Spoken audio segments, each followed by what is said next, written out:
Más Internacional. Bienvenidos, aquí comienza Red Más Internacional, noticias para contarles, para analizar y por supuesto para entender en profundidad. Y entramos en materia con algo que nos concierne y que nos interesa. El presidente de Ecuador, Lenín Moreno, anunció que su país dejará de ser garante en el proceso de paz entre Colombia y el Ejército de Liberación Nacional, el ELN, hasta que ese grupo armado se comprometa a suspender sus hostilidades. En entrevista con Noticias RCN y NTN 24, el presidente Lenín Moreno anunció la decisión tomada con relación a las conversaciones que sostiene el gobierno de Juan Manuel Santos con el ELN en territorio ecuatoriano. Pero he solicitado a la canciller del Ecuador que frene esas conversaciones y que frene nuestra condición de garante de ese proceso de paz, mientras el ELN no se comprometa a dejar de cumplir esas actividades terroristas. O sea, en este momento el Ecuador no va a servir como garante para ese proceso de paz. Si es que siguen con actividades de este tipo, no. El mandatario reiteró que tomó dicha decisión el día anterior y que dio instrucciones para comunicársela a su homólogo de Colombia. Debería saberlo, creo ya, porque la canciller debe haberse comunicado ya con la señora María Ángela Holguín, que es la canciller de Colombia. ¿Fue en estos días cuando vino? ¿Ayer? El gobierno colombiano y el Ejército de Liberación Nacional, ELN, adelantan negociaciones en busca de lograr un nuevo cese bilateral, luego de reanudar los diálogos iniciados en Quito desde febrero de 2017 y que habían sido suspendidos temporalmente en enero de este año tras una oleada de ataques terroristas de ese grupo en diferentes partes de Colombia. A pesar de esta decisión, desde la selva fronteriza Ecuador y Colombia anunciaron que van a seguir con las operaciones conjuntas en contra de alias Guacho. Fuerzas militares de ambos países se reunieron en zona roja.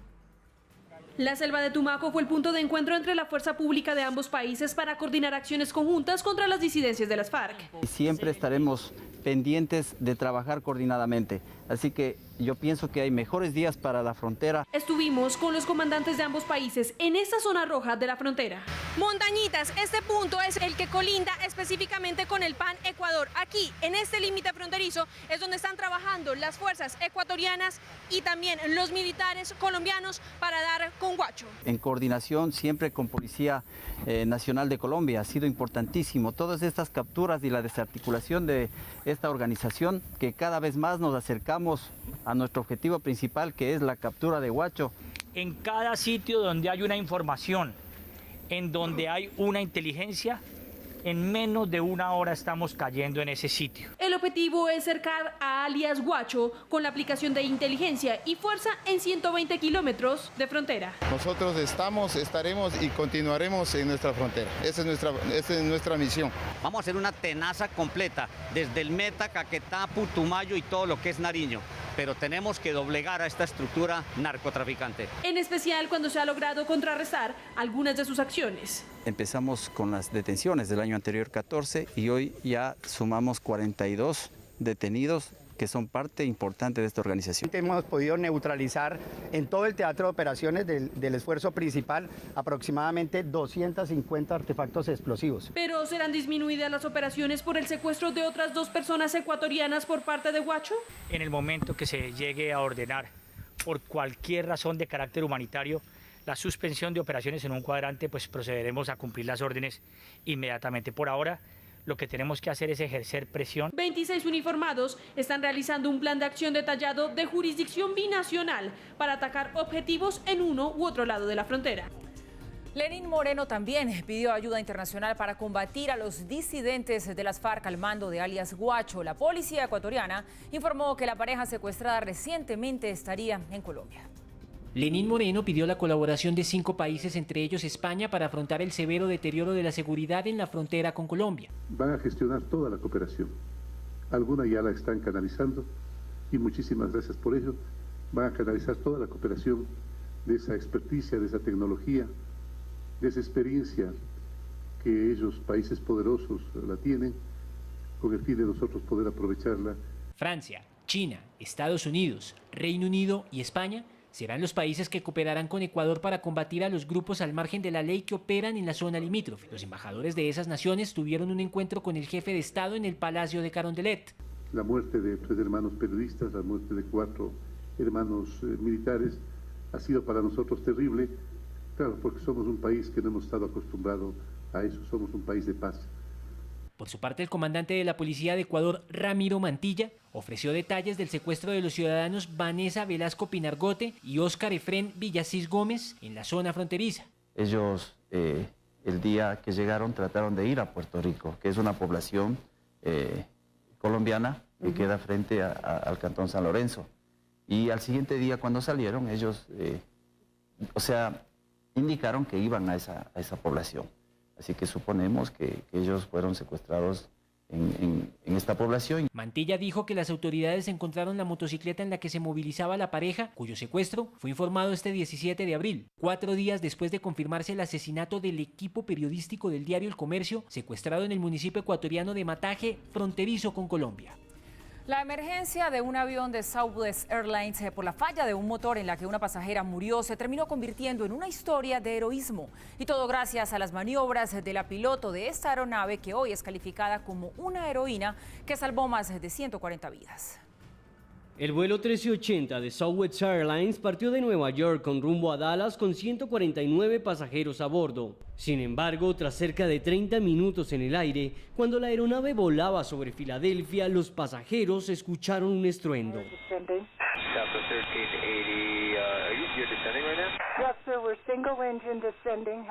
Al parecer, una falla en el motor del ala izquierda del Boeing 737 causó una explosión y vertiginosamente el avión, que volaba a unos 30.000 pies de altura, cayó hasta los 10.000. Los restos del motor golpearon la ventanilla de uno de los pasajeros y el vacío creado por la despresurización succionó a Jennifer Riordan, una mujer de 42 años. Los brazos y la cabeza le quedaron fuera de la nave y, a pesar de la rápida acción de 2 pasajeros que la alaron dentro nuevamente, quedó con heridas de gravedad.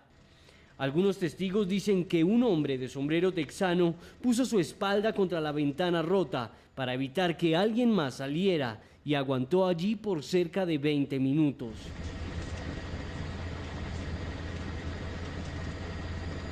Sin embargo, en medio de la tragedia, los sobrevivientes destacan los nervios de acero de esta mujer, Tammy Jo Schultz, piloto veterana de cazas de la Marina estadounidense en los 80s y una de las primeras mujeres en volar un F-18 Hornet, madre de 2 hijos y 53 años de edad.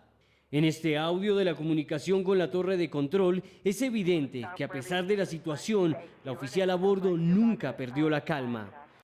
Southwest 1380 has an we're single engine descending, have a fire number 1. Okay, could you have the medical meet us there on the runway as well? We've got injured passengers. Is your airplane physically on fire? No, it's not on fire, but part of it's missing. They said there was a hole and someone went out.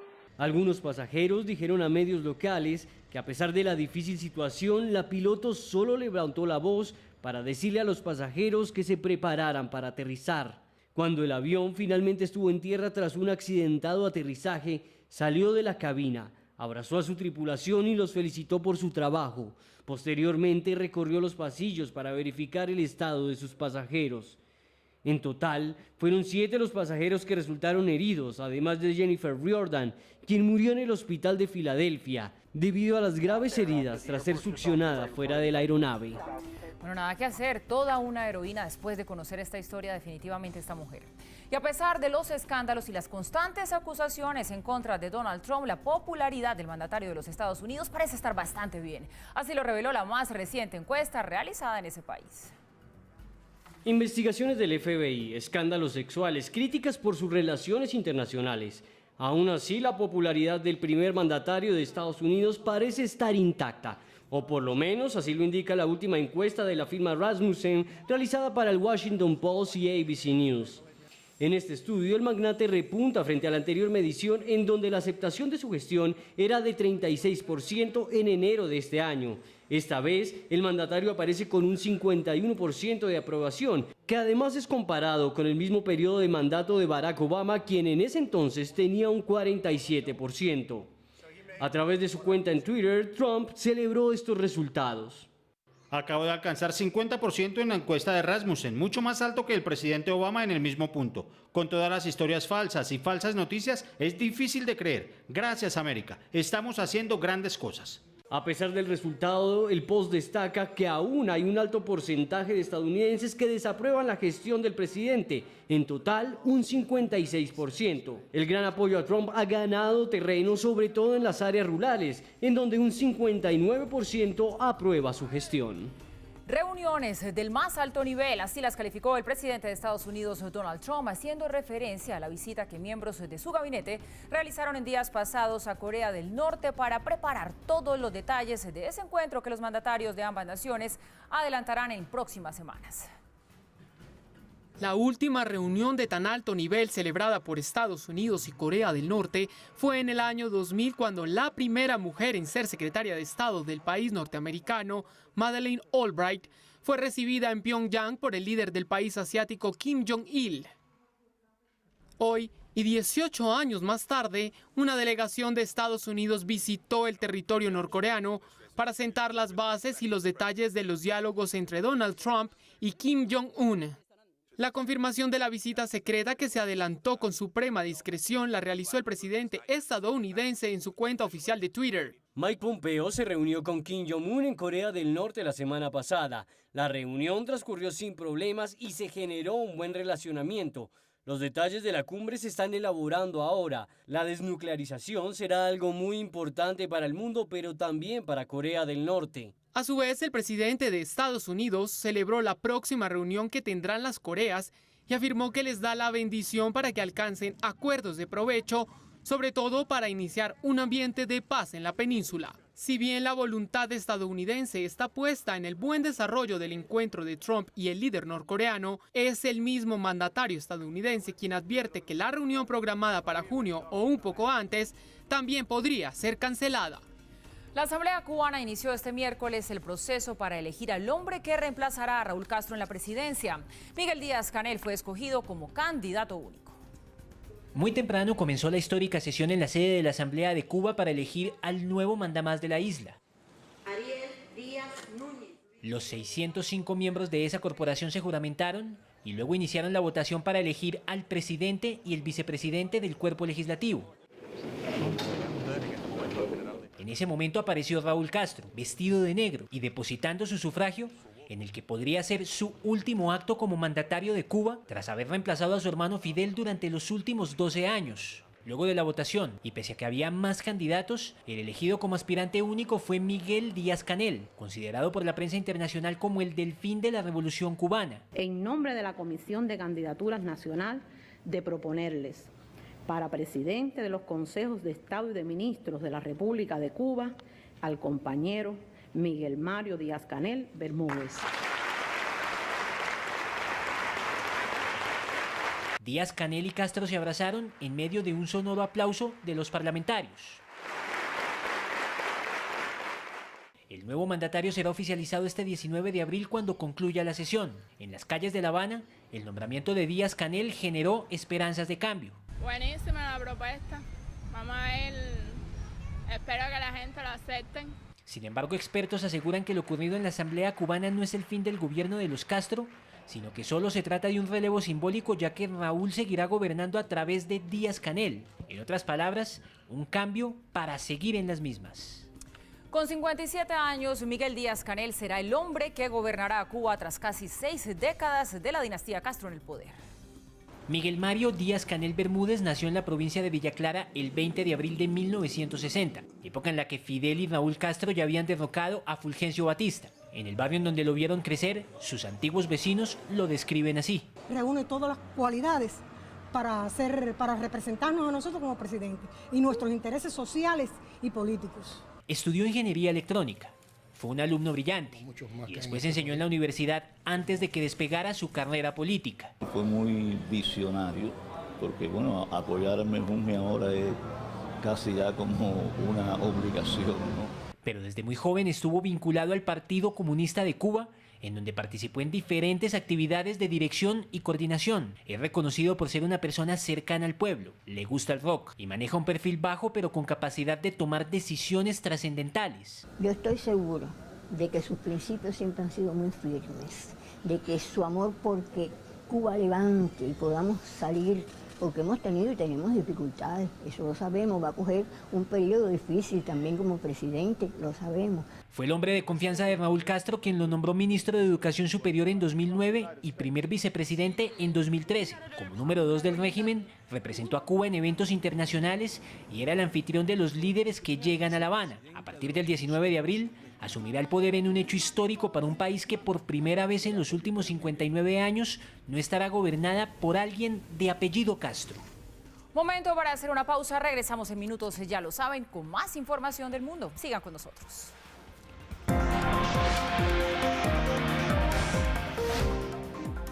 Buenas noches. Tras presunta corrupción en las fuerzas militares, hoy el ministro de Defensa, Luis Carlos Villegas, informó que eliminó 2 importantes unidades de las fuerzas militares. Toda la información, todos los detalles en la emisión central de las 8 de la noche.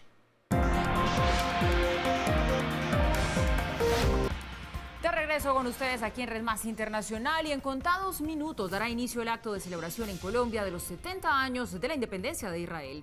Michael Buitrago nos cuenta qué se prepara para esta conmemoración que contará con la presencia del presidente Santos. Michael, buenas noches. Muy buena noche, nos encontramos en el Club del Nogal, donde a esta hora se celebran los 70 años de la creación del Estado de Israel. Hacia 1948, David Ben-Gurión, el arquitecto de la creación de este Estado, comenzó a trabajar para reunificar y traer a más de miles y miles y miles de judíos que estaban asentados en diferentes partes del mundo y comenzar a construir ese Estado del que tanto soñaban, con miles, más o menos más de 4.000 años de historia, donde estaban en esas tierras los antepasados de los judíos. Veamos lo que han sido estos 70 años de la creación del Estado de Israel. Con menos de 9 millones de habitantes y una extensión casi equivalente a Gales, Israel es considerada una potencia mundial, estando dentro de las economías más estables actualmente y ubicándose en los mejores puestos de ranking internacionales, incluso en el de los países más felices del mundo. El planeta ha sido testigo de su auge y de la fuerza con la que el pueblo israelí ha enfrentado crudos momentos históricos donde su población fue diezmada y donde la persecución ha sido un factor común del que han logrado escapar. Hoy son 70 años los que se cumplen desde que Israel pudo levantarse como un Estado reconocido por gran parte del sistema internacional. Fue exactamente en mayo, pero de 1948, cuando el líder sionista David Ben-Gurión proclamó en el Museo de Arte de Tel Aviv, al mando de la comunidad judía en Palestina desde 1935, la Declaración de Independencia del Estado de Israel. En un texto que relata la historia ancestral judía, Ben-Gurión reivindicaba el legado sionista de Theodor Herzl, que consistía en el derecho del pueblo judío de reestablecerse en una patria segura en la tierra de Israel, Eretz Israel, en la que vivían sus antepasados hace más de 3.000 años. Luego de haber sido exiliado por la fuerza de su tierra, el pueblo le guardó fidelidad durante toda su dispersión y jamás cesó de orar y esperar su retorno a ella para la restauración de su libertad política. El momento histórico favorecía a la comunidad judía al coincidir con la formal finalización del mandato británico en Palestina, que transcurría desde la Primera Guerra Mundial. Casi un año antes, en la Asamblea General de las Naciones Unidas, con una mayoritaria votación en favor de la comunidad judía, se determinó que Palestina debía configurarse en 2 estados, uno árabe y otro judío. Ben-Gurión, luego de este proceso, aseguró: un judío nunca puede renunciar a la esperanza, pero no debe tampoco caer en un optimismo extremo. El camino no sería fácil para Israel. Los ojos del mundo, con algo de incredulidad, contemplaban que no lograría salir adelante como Estado independiente. Incluso ese fue uno de los motivos para que justo después de la declaración de independencia, ejércitos de Transjordania, Egipto, Siria, Líbano e Irak intentaran invadir la totalidad del antiguo mandato, iniciando con ello la primera guerra árabe-israelí. Aún así, Israel, acogiendo a los miembros de su pueblo disgregados por varias naciones a lo largo del mundo, fue fortaleciendo su economía y consolidando su participación como nación protagónica de la región de Oriente Medio y después internacionalmente. Las 7 décadas de la historia reciente del pueblo judío organizada como Estado le han llevado a defender su territorio en diversas oportunidades, como en 1967, con la Guerra de los 6 días, donde logró hacerse a territorios como Gaza, Cisjordania, la península del Sinaí, el este de Jerusalén y los altos del Golán en Siria. O la Guerra del Yom Kippur en 1973, donde enfrentándose a Egipto, Siria, Irak, Jordania y la antigua Unión Soviética, defendió y logró conservar los territorios conseguidos 6 años atrás. A pesar de ello y de la gran huella que dejó en el pueblo judío el holocausto del que fueron víctimas en la Segunda Guerra Mundial, Israel ha logrado despegar como una nación protagónica por sus capacidades tecnológicas, superando a varios países de la Unión Europea y conquistando el mundo de las artes, la literatura y las ciencias. Y a esta hora saludamos al embajador de Israel en Colombia, Marcos Sermoneta. Bienvenido a Redman Noticias. Y hoy el primer ministro israelí, Benjamin Netanyahu, decía que los próximos 70 años de Israel serán mucho más prósperos y mucho más fuertes de lo que han sido estos 70 años como creación de Estado. ¿Usted cómo ve a Israel en 70 años, señor embajador? Muy próspera, muy avanzada, muy fuerte y muy abierta al mundo. Mírese alrededor para solamente recibir una imagen de la cercanía y la amistad que tenemos con Colombia, con el pueblo colombiano, y eso se replica, se duplica en toda parte del mundo. Israel es un país conocido por sus avances globalmente en temas de tecnologías, en temas de desarrollo, y los primeros 70 años, si fueron así, imagínense los próximos. Históricamente Israel no le ha tocado nada fácil durante miles de años, pero también los últimos 70 años. Y hoy, ¿cómo está el escenario en este momento en el que se ve el acompañamiento de Estados Unidos, de Francia, del Reino Unido en el bombardeo de Siria? Pero Israel, ¿cómo se encuentra en medio del Oriente con este complejo panorama? Israel, ¿cómo se ve proyectado los próximos años? Como siempre, como todos los años hasta hoy día, supimos cómo defendernos, vamos a poder continuar a hacerlo. Conocemos los retos, no vamos a permitir que nuevos retos se presenten, por ejemplo, que Irán se establece militarmente en Siria, pero también todo lo que está pasando en el Medio Oriente ahora es un recordatorio que la situación que tenemos con los palestinos no es el problema más grande de la región, y que hay muchos problemas, muchos más grandes que hay que resolver, y que si no se resuelven nunca habrá tranquilidad en el Medio Oriente. Israel es una potencia incluso a nivel tecnológico, pero frente a Irán que siempre ha anunciado que quiere destruir a Israel, ¿cómo se encuentran hoy los israelíes como Estado y también como ciudadanos? Seguros. Como dije, sabemos cómo defendernos. Es cierto que somos el único país en el mundo cuya existencia está amenazada, pero eso no significa que no podemos vivir una vida normal, desarrollarnos como hemos hecho, y consciente de lo que está pasando, pero sin alentarnos y continuarnos siguiendo adelante. Le agradecemos, señor embajador Marco Sermoneta, por estar en Redman Noticias en esta celebración de los 70 años. Muchas gracias y feliz cumpleaños. Feliz cumpleaños, muchas gracias. Pues ese es el panorama. Aquí están llegando muchos embajadores también del cuerpo diplomático de diferentes países, y en contados minutos llegará el presidente Juan Manuel Santos para acompañar la celebración de los 70 años de la creación del Estado de Israel. Recordemos que en 1948 el padre de este nuevo Estado, David Ben Gurión, soñó con reconstruir un país donde hace miles y miles de años estaban asentados los judíos. Desde el norte de la capital, Michael Buitrago-Red, más noticias. Michael, muchísimas gracias por la información que nos entrega usted a esta hora. Y para conmemorar los 70 años de la independencia de Israel, se realizó en Jerusalén la habitual ceremonia de encendido de antorchas que marca el inicio de las celebraciones de esta fecha para los judíos en todo el mundo. Valerie Barti nos cuenta más. Valerie, hola. Paula, buenas noches. Me encuentro en la ciudad de Tiberias, al norte de Israel, casi en la frontera con el Líbano. Recordemos que Tiberias es una de las 4 ciudades bíblicas para el pueblo judío. Desde ayer en la tarde y durante todo el día de hoy, millones de judíos conmemoraron y recordaron a todos los soldados caídos en las guerras que ha habido desde la independencia.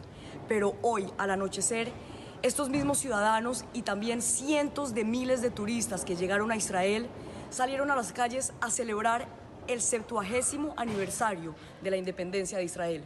Así fue como lo festejaron. Antes de encender la antorcha, Benjamin Netanyahu, primer ministro de Israel, pronunció un discurso donde los puntos clave fueron los logros que esta nación ha tenido durante las 7 décadas que celebran como Estado independiente. Todos celebramos la decisión histórica del presidente Trump de reconocer a Jerusalén como nuestra capital y mover la embajada allí como el más grande poder mundial. Gracias, señor presidente. Gracias, América. A su vez, el mandatario israelí en su alocución televisada invitó a la unión de su pueblo en esta fecha especial, realizando una metáfora con el emblemático candelabro de 7 brazos judío y afirmó que en el mundo hay muchos que quieren apagar la luz de su menorá. Las antorchas encendidas simbolizan las vidas de las millones de personas que murieron a causa del holocausto que el pueblo judío resistió en la Segunda Guerra Mundial y dentro de todas las guerras en las que ha participado. Una semana atrás inició la conmemoración de sus fechas importantes de acuerdo al calendario hebreo, iniciando con Yom HaShoah o Día del Recuerdo y hoy con el de su independencia. Horas antes y justo a las 11 de la mañana en todo Israel, sonó la alarma que indica detener cualquier actividad durante 2 minutos como punto de profundo respeto y solemnidad con su historia, con el esfuerzo y la resistencia de su pueblo ante el intento de exterminio en la década de los 40. Paula, mañana van a seguir las celebraciones en todo el país, en todo Israel, pero especialmente en Jerusalén, la capital, en donde cientos de miles de judíos de todas partes del mundo llegarán para celebrar en el Muro de los Lamentos este importante aniversario, el aniversario número 70 del Estado de Israel. Yo me despido desde Tiberias con la cámara de Daniela Greenberg. Sigan con más en Red Más Internacional. Valery, muchas gracias por su informe. Nos vamos así a una pausa. Regresamos en minutos para seguir hablando de lo que es noticia alrededor del mundo.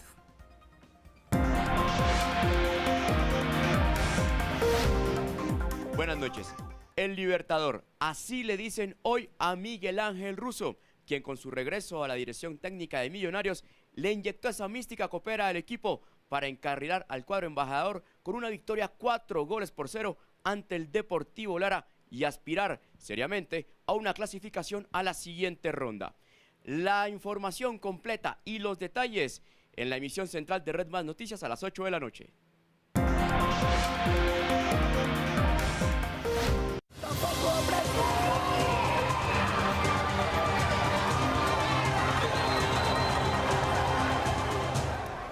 Regresamos y como todos los días hacemos seguimiento a lo que pasa en Venezuela. El régimen chavista advirtió que quienes participen en el antejuicio que el Tribunal Supremo en el exilio adelantará contra el presidente Nicolás Maduro afrontarán consecuencias legales.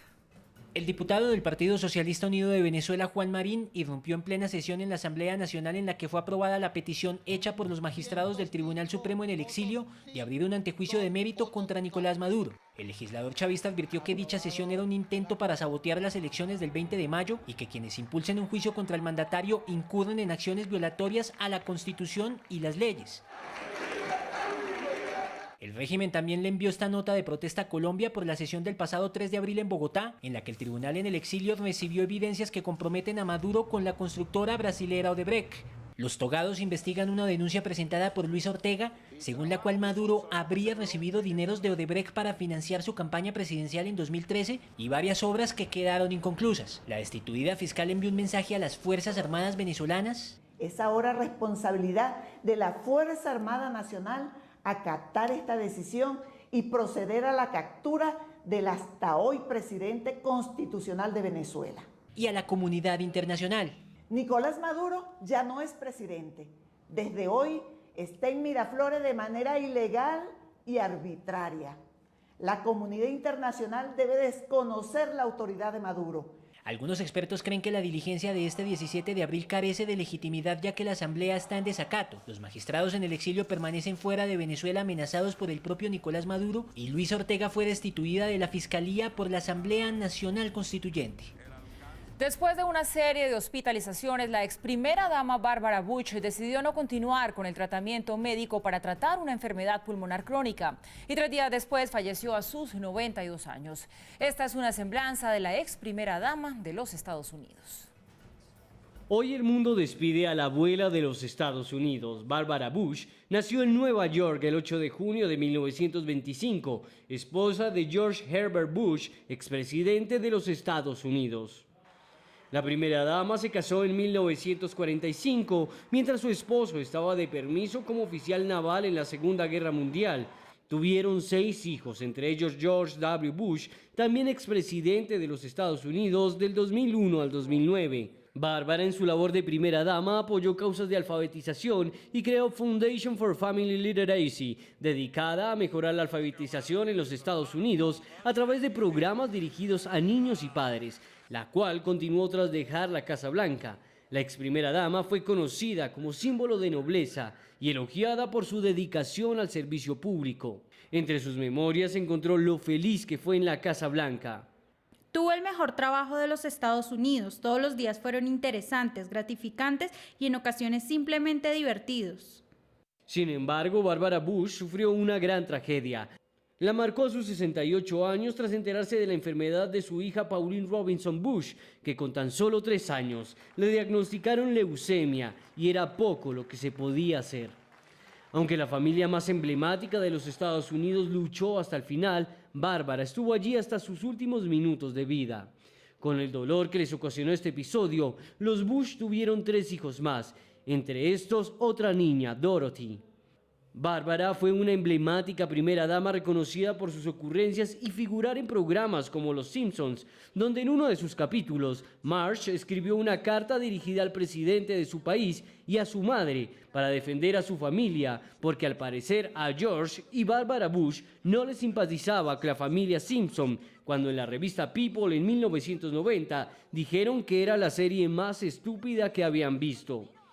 La ex primera dama falleció tras una enfermedad pulmonar crónica el martes 17 de abril a sus 92 años.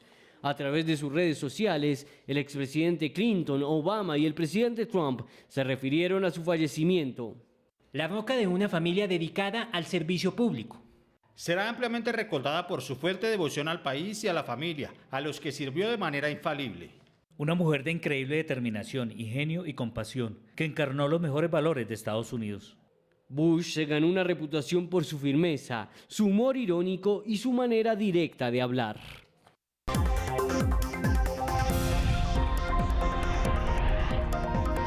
Y volvemos a esta hora sobre los hechos más importantes del día. El presidente de Ecuador, Lenín Moreno, anunció que su país dejará de ser garante en el proceso de paz entre Colombia y el Ejército de Liberación Nacional, el ELN, hasta que ese grupo armado se comprometa a suspender las hostilidades.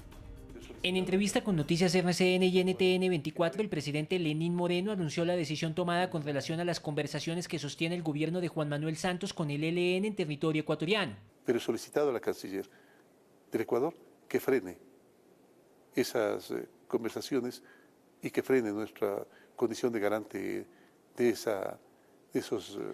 ese proceso de paz, mientras el ELN no se comprometa a dejar de cumplir esas actividades terroristas. O sea, en ese momento el Ecuador no va a servir como garante para ese proceso de paz. Si es que siguen con actividades de este tipo, no. El mandatario reiteró que tomó dicha decisión el día anterior y que dio instrucciones para comunicársela a su homólogo de Colombia. Debería saberlo, creo ya, porque la canciller debe haberse comunicado ya con la señora María Ángela Holguín, que es la canciller de Colombia. ¿Fue en estos días cuando vino? Ayer. El gobierno colombiano y el Ejército de Liberación Nacional, ELN, adelantan negociaciones en busca de lograr un nuevo cese bilateral, luego de reanudar los diálogos iniciados en Quito desde febrero de 2017 y que habían sido suspendidos temporalmente en enero de este año tras una oleada de ataques terroristas de ese grupo en diferentes partes de Colombia. Lenín Moreno también pidió ayuda internacional para combatir a los disidentes de las FARC al mando de alias Guacho. La policía ecuatoriana informó que la pareja secuestrada recientemente estaría en Colombia. Lenín Moreno pidió la colaboración de 5 países, entre ellos España, para afrontar el severo deterioro de la seguridad en la frontera con Colombia. Van a gestionar toda la cooperación.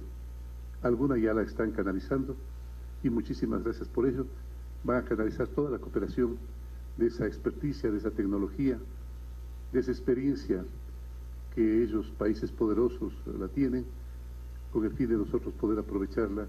Francia, China, Estados Unidos, Reino Unido y España serán los países que cooperarán con Ecuador para combatir a los grupos al margen de la ley que operan en la zona limítrofe. Los embajadores de esas naciones tuvieron un encuentro con el jefe de Estado en el Palacio de Carondelet. La muerte de 3 hermanos periodistas, la muerte de 4 hermanos militares, ha sido para nosotros terrible, claro, porque somos un país que no hemos estado acostumbrados a eso, somos un país de paz. Por su parte, el comandante de la Policía de Ecuador, Ramiro Mantilla, ofreció detalles del secuestro de los ciudadanos Vanessa Velasco Pinargote y Óscar Efrén Villasís Gómez en la zona fronteriza. Ellos, el día que llegaron, trataron de ir a Puerto Rico, que es una población colombiana que queda frente al Cantón San Lorenzo. Y al siguiente día, cuando salieron, ellos, indicaron que iban a esa población.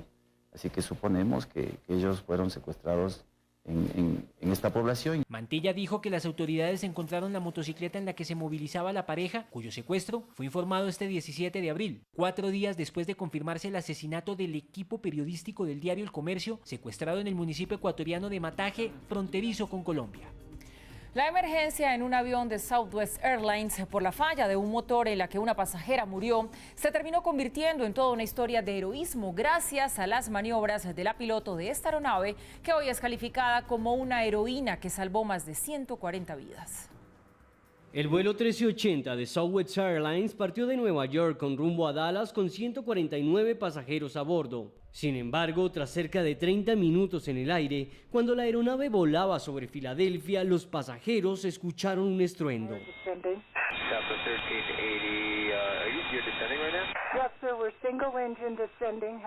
Al parecer, una falla en el motor del ala izquierda del Boeing 737 causó una explosión y vertiginosamente el avión, que volaba a unos 30.000 pies de altura, cayó hasta los 10.000. Los restos del motor golpearon la ventanilla de uno de los pasajeros y el vacío creado por la despresurización succionó a Jennifer Riordan, una mujer de 42 años.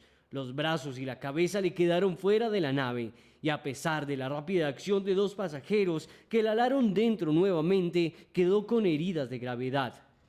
Algunos testigos dicen que un hombre de sombrero texano puso su espalda contra la ventana rota para evitar que alguien más saliera y aguantó allí por cerca de 20 minutos.